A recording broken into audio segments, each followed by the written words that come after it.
So, full disclosure, I actually filmed the walk for this week on Monday because, according to the weather, the rest of the week the weather was going to be terrible. I don't know, it turned out pretty nice.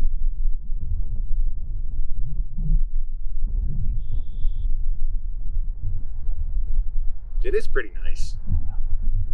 Hi, I'm Keith, and welcome to the vlog.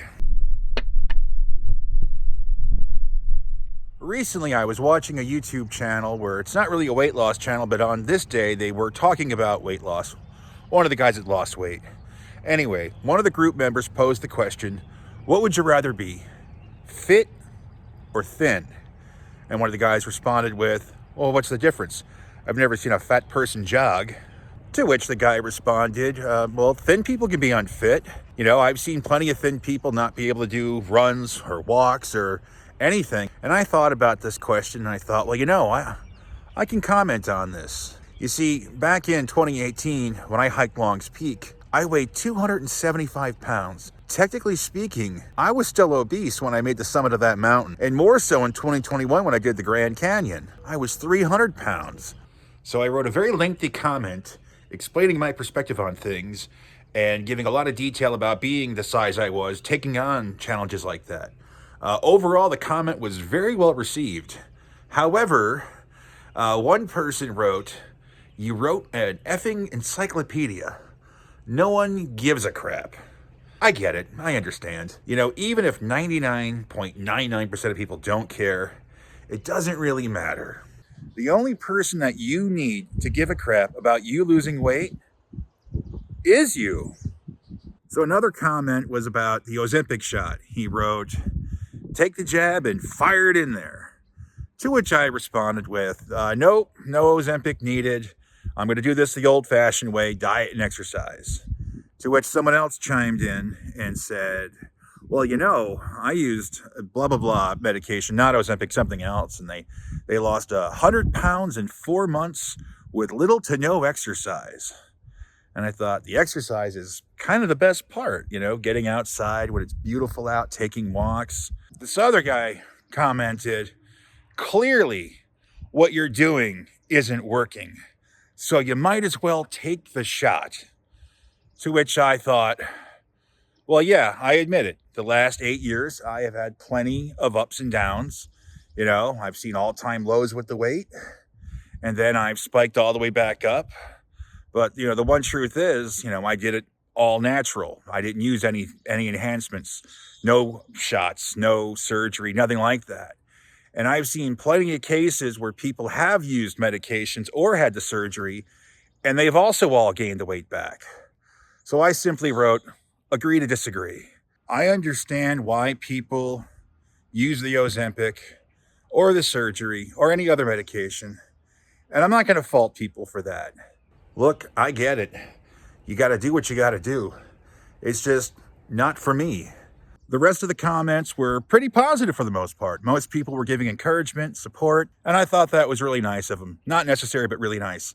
I learned a long time ago, you know, leaving a comment on another page about what you're doing, you know, might have some impact in that comment section, but very rarely will it ever echo back to your channel. I know this because in 2018, I did a comment on a Joe Rogan video about weight loss, and that comment got something like 10,000 plus likes and tons of comments, and very little trickled back to the main channel. So I know commenting isn't going to affect things one way or the other. I mentioned last week that I had an obstacle coming up that could hinder the progress. Well, I'm very happy to say the obstacle wasn't nearly as challenging as I thought. On this past Sunday, I had my 48th birthday. And, you know, it was a little depressing, 48. I keep getting older, although I have seen that age is a privilege, which sometimes it feels that way and sometimes it doesn't. But the big takeaway was I didn't make a pig out of myself.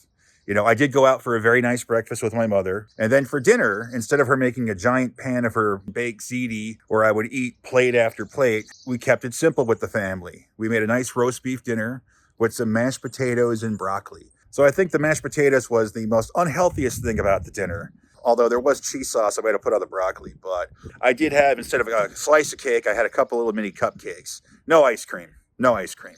Overall, you know, it wasn't that bad at all. The rest of the week, the diet was fully intact. I have, in fact, maintained a 4-mile walk throughout the course of the last week. However, I did not walk every day. I did take a couple of days off. There is this part of me that desperately wants to start doing the 5 miles, but I have decided to save that. If I hit a plateau, then I will increase the walking distance. There's no reason to burden myself out. I had a weigh-in yesterday, and I'm very proud to say that the weight has gone down yet again. 362.4. That means we are 3.6 pounds down from last weigh-in, which is fantastic considering I thought the birthday had the potential to really sabotage it. So I'm especially proud of that. Last week I mentioned this new old man pain in my left leg, and it did go away throughout the week, but then it started to come back. But I just kind of powered through it with the walking, and that seems to have worked for the time being. The back and the knee continue to hold up really well. I have finished the first draft of Act 1 of my script. It needs a lot of work. I was reading over it. It's littered with typos. Certain things need to be fleshed out more. I have to elaborate on some things a lot more. So I'm going to spend probably the next week or so polishing the first act because I want to have a very strong first act before I go into the second act. Second acts of screenwriting are some of the most challenging because you got all the setup in the first act and you get the payoff coming in the third act. But there's a lot of stuff you have to fill in between that, and that's where the second act comes in. And it's important that everything you write pushes the story forward, and there's no overindulgent scenes that are just designed to waste screen time. Well, we covered the diet, we covered the exercise, we went over the progress. I think that's about it. That's gonna wrap things up for this week. Thank you so much for watching, and I will see you in the next video. Until then, take care. And I'll see you later.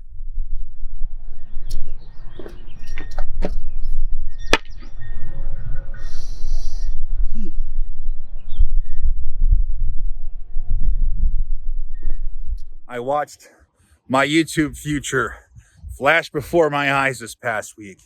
While I was filming on Monday, it was a lot windier than I anticipated. And as I was getting one of my shots, I looked back and noticed the camera doesn't look quite right. And I'm like, oh no, it's gonna fall. So I started going towards it, but alas, I was too late. And I watched my camera plummet. And I thought, oh crap, I think it's game over for the camera. But luckily it turned out to be okay. So I've had the camera since 2019. Everything I have that I film with is old. Back in the fall when I was using my phone, that was an iPhone 7. I had to upgrade to an 11 because the 7 just got too old and the battery wouldn't hold the charge anymore. And most of the apps stopped working because of being phased out by the upgrades. So everything I have is old like me. Old, but still somewhat useful.